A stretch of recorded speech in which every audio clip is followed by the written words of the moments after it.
All right, I'm out here to do some chicken chores. I have all kinds of things I need to do, so let's get to it. Put the claws away.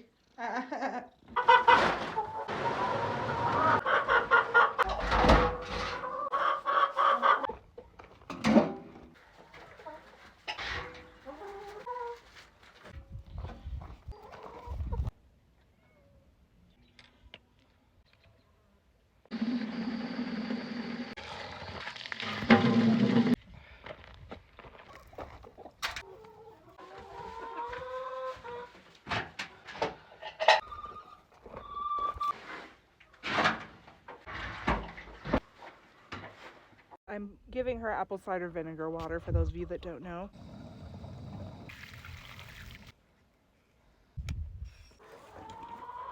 So I do have another broody, so you know what this means. He also might be broody. I'm still trying to figure it out.